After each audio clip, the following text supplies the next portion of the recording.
చంద్రబాబు నాయుడు గారు, లోకేష్ గారు కనపడతలేదు, రాష్ట్రాన్ని వదిలి వెళ్ళిపోయారని చెప్పేసి ఈ జగన్ సైకో ముఠ ఒక విచిత్రమైనటువంటి ప్రచారం చేస్తూ సునకానందాన్ని పొందుతూ ఉన్నటువంటి పరిస్థితి మనం చూస్తూ ఉన్నాం. జగన్మోహన్ రెడ్డి చంద్రబాబు నాయుడు గారి మీద కానీ, లోకేష్ గారి మీద కానీ, పవన్ కళ్యాణ్ గారి మీద కానీ చేసేటువంటి ఆరోపణలు, ప్రచారాలు కేవలం అతన్ని తిప్పికొట్టుకోవడానికి ఉపయోగపడుతున్నాయి తప్ప వీళ్ళ దరిదాపు కూడా వీటికి సంబంధించినటువంటి ఏవి కూడా రావట్లేదనే సంగతి గుర్తుపెట్టుకోవాలి. ఎందుకంటే ప్రజలకి సంబంధించినటువంటి విషయంలో ఏదైనా సమస్య మీద వాళ్ళు మాట్లాడినా, ప్రశ్నించినా, లేకపోతే రోడ్డు ఎక్కినా ప్రజలు హర్షిస్తారు. కానీ జగన్మోహన్ రెడ్డి వాళ్ళ బృందం అంతా కూడా అబద్ధపు ప్రచారాలు, తప్పుడు పద్ధతిలో వెళ్ళటం, రప్ప నరికేస్తామని చెప్పటం, లేకపోతే వ్యక్తిగతమైనటువంటి దూషణలు, వాళ్ళకి ఆరోగ్యం బాగాలేదు, వీడికి భార్య బాగాలేదు, వాడికి పిల్లలు బాగాలేదని వ్యక్తిగతమైనటువంటి దూషణలు చేస్తూ ఉన్నారు. వీటిని ప్రజలు పట్టించుకోరు అనే సంగతి ఈ సైకో బ్యాచ్ గుర్తుపెట్టుకుంటే బాగుంటుందని సందర్భంగా తెలియజేస్తూ ఉన్నాం. సంవత్సరానికి 365 రోజులుంటే 365 రోజులు రాష్ట్రం కోసం, రాష్ట్ర సంక్షేమం కోసం కష్టపడేటువంటి మనస్తత్వం ఉన్నటువంటి వ్యక్తి చంద్రబాబు నాయుడు గారు. తన 75 సంవత్సరాల వయసులో కూడా ప్రతిరోజు 18 గంటలు కష్టపడతా ఉన్నటువంటి వ్యక్తి ఈరోజు చంద్రబాబు నాయుడు గారు అనే సంగతి అందరికీ తెలిసిందే. జగన్మోహన్ రెడ్డి విధ్వంసం చేసినటువంటి వ్యవస్థలు మొత్తం గత 18 నెలల కాలం క్రితం ఉంటే ఆ వ్యవస్థల మొత్తాన్ని గాడిలో పెట్టడం కోసం రోజుకి 18 గంటలు నిద్రపోకుండా రాష్ట్రాన్ని గాడిలో పెట్టడం, వ్యవస్థల్ని గాడిలో పెట్టడం, రాష్ట్రంలో సంక్షేమాన్ని ముందుకు తీసుకెళ్ళటం, రాష్ట్ర అభివృద్ధిని ముందుకు తీసుకెళ్ళటం రాష్ట్ర ప్రజలు గమనిస్తూ ఉన్నారు. 365 రోజులు సంవత్సరానికి కష్టపడుతూ రోజుకి 18 గంటలు కష్టపడేటువంటి వ్యక్తి కుటుంబ సభ్యులతోటి నూతన సంవత్సరం సందర్భంగా 4 రోజులు విదేశాలకు వెళ్ళి భార్యాబిడ్డలతోటి ఉంటే ఇది కూడా ఓర్చుకోలేకపోతూ ఉన్నారు. ఇదా మీరు మాట్లాడేది? రాజకీయం కోసం మాట్లాడాలంటే ఇదా మీరు మాట్లాడేది? రాజకీయం కోసం మాట్లాడటానికి మీకు ఎటువంటి అంశాలు లేకుండా పోతున్నాయి. ఈ రాష్ట్రంలో అమరావతిని నిర్మిస్తూ ఉన్నారు, శరవేగంగా రోడ్లు, భవనాలన్నీ నిర్మాణం జరుగుతూ ఉన్నాయి, కోర్టు నిర్మాణాలు జరిగినాయి, రాష్ట్రంలో రింగ్ రోడ్డుకు సంబంధించి రైతుల సమస్యలు తీర్చడం దగ్గర నుంచి అన్నీ కూడా ఓ పక్కన వేగంగా పరిగెత్తుతూ ఉన్నాయి. పోలవరాన్ని టార్గెటెడ్గా పనిచేస్తూ ఉన్నారు. టార్గెట్ పెట్టుకొని పోలవరాన్ని పూర్తి చేయడం కోసం రేపు పుష్కరాల టైం కల్లా పూర్తి చేయాలని చెప్పేసి చేస్తూ ఉన్నారు.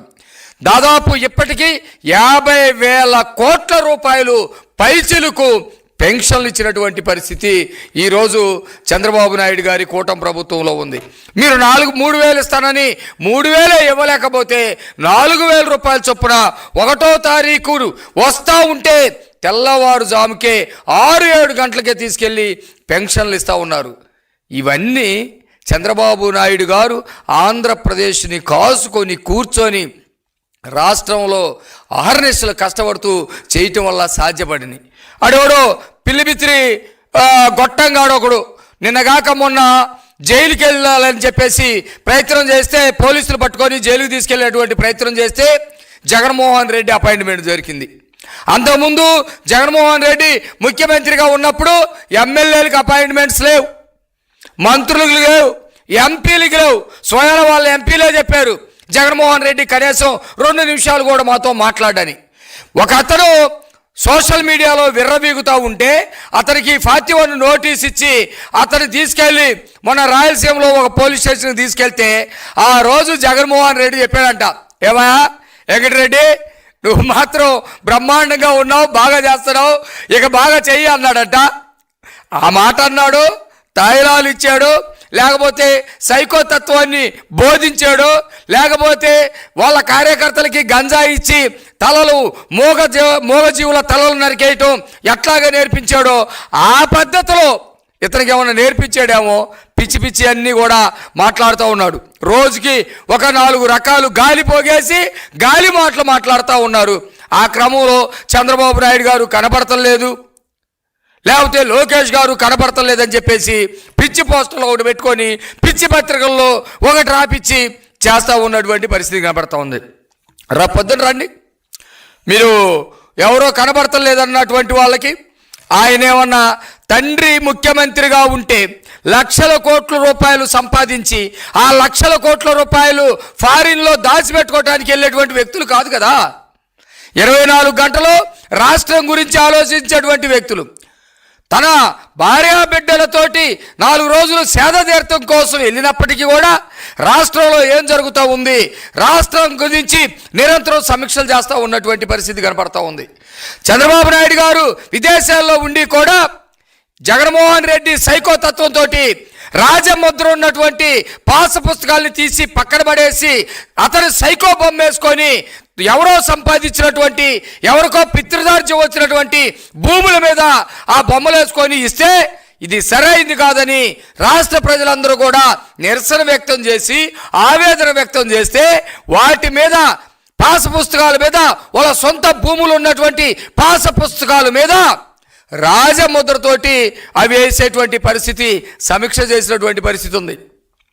రాష్ట్రంలో రైతులందరూ భూములు ఉన్నటువంటి వాళ్ళు ఇళ్ల స్థలాలు కానీ లేకపోతే వ్యవసాయానికి సంబంధించినటువంటి భూములు ఉన్నటువంటి ప్రతి ఒక్కరు కూడా ఈరోజు సంతోషం వేస్తూ ఉంది. నేను సంపాదించినటువంటి భూమికి రాజముద్ర ఉంది, మా తాత సంపాదించి నాకు ఇచ్చినటువంటి భూమికి రాజముద్ర ఉంది, నా తండ్రి ద్వారా వచ్చినటువంటి భూమికి రాజముద్ర ఉంది, నేను కట్టుకున్న ఇంటికి రాజముద్ర ఉందని చెప్పేసి సంతోషంగా ఫీల్ అవుతూ ఉన్నారు. అది విదేశాల్లో ఉండి కూడా చంద్రబాబు నాయుడు గారు సమీక్ష చేసి ఆ విధంగా వచ్చేటట్టు చేశాడు. అదే మీ సైకో ఏం చేశాడు, ఏళ్ళ తాత ముత్తాత తండ్రి సంపాదించినటువంటి వాటికి సైకో బొమ్మ వేసుకొని ఇచ్చారు. రైతులందరూ కూడా ఒక్క దెబ్బ కొడితే 11 సీట్లు పడిపోయి కింద కూర్చున్నటువంటి పరిస్థితి మనం చూస్తూ ఉన్నాం. వీళ్ళు మాట్లాడుతూ ఉన్నారు. కాబట్టి ఇప్పుడు 22A సంబంధించినటువంటి భూముల విషయంలో కూడా రాష్ట్రంలో వారం రోజుల పాటు పండగ వాతావరణం నెలకొంది. జగన్మోహన్ రెడ్డి ప్రజల యొక్క భూముల్ని, అసైన్డ్ భూముల్ని, చుక్కల భూములు మొత్తాన్ని కూడా మొత్తం కాజేయాలని, కబ్జా చేయాలని చెప్పేసి ప్రయత్నం చేస్తే ఆ భూములు మొత్తానికి కూడా విముక్తి కలిగించే విధంగా 22Aలో ఉన్నటువంటి భూములు మొత్తాన్ని కూడా విముక్తి కల్పించి ఎవరు ఆధీనంలోనైతే, ఎవరు స్వాధీనంలోనైతే, ఎవరు పంట చేసుకొని బ్రతుకుతూ ఉన్నారో వాళ్ళందరూ కూడా వచ్చేటట్టు చేసినటువంటి పరిస్థితి ఉంది. ఇది వాళ్ళ కుటుంబ సభ్యులతోటి విదేశాలకు వెళ్ళినా కూడా వీటిని మొత్తాన్ని ఏ రోజుకు ఆ రోజు సమీక్షిస్తూ ఉన్నారు. జగన్మోహన్ రెడ్డి లాగా తల్లిని, జగన్మోహన్ రెడ్డి లాగా చెల్లిని బయటకు వదిలేసి ఒక్కడే కూర్చొని పబ్జీ గేమ్ ఆడుకుంటా ఎవరినో కాలుస్తూ ఉంటే ఇతర పక్కనోని కాల్చినట్టు, ఎవరినో నరుకుతూ ఉంటే ఇతరే నరికినట్టు ఫీల్ అయ్యేటువంటి వాళ్ళు కాదు కదా. ఒక బాధ్యత, రాష్ట్రం అంటే ఒక బాధ్యత, రాష్ట్రంలో ప్రజలంటే ఒక బంధం, రాష్ట్రం మీద ప్రేమ, రాష్ట్రాన్ని అభివృద్ధి చేయాలనే ఆకాంక్ష, ఇవన్నీ కలిగినటువంటి నాయకులు మీరు ఉత్త కపురులతోటి, పిచ్చి ప్రేలాపనలతోటి, పిచ్చి ప్రెస్ మీట్లు పెట్టి పిచ్చి వాళ్ళకి ఇంకా కొంచెం గంజా ఇచ్చి మాట్లాడిస్తే రాష్ట్ర ప్రజలెవరు కూడా ఈరోజు నమ్మేటువంటి పరిస్థితి లేదు.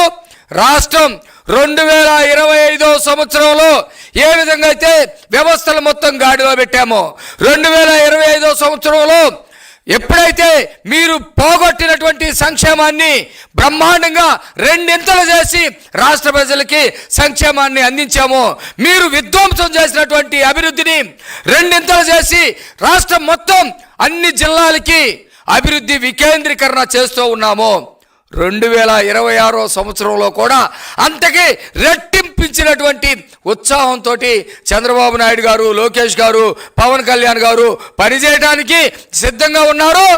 మీరు అనవసరమైనటువంటి ప్రేలాపలు పలకటం వల్ల ప్రజలు మిమ్మల్ని తరిమి కొట్టేటువంటి రోజులు దగ్గరలో పడ్డే. ఎవరైతే చంద్రబాబు నాయుడు గారు కనపడలేదు, లోకేష్ గారు కనపడలేదు అని చెప్పేసి మాట్లాడుతూ ఉన్నారో, నిజంగా వాళ్ళకి ప్రేమ ఉంటే ఆ ప్రేమను మేము చూపిస్తాం. రేపు మా ఆఫీసులోకి చంద్రబాబు నాయుడు గారు వస్తారు, లోకేష్ గారు వస్తారు.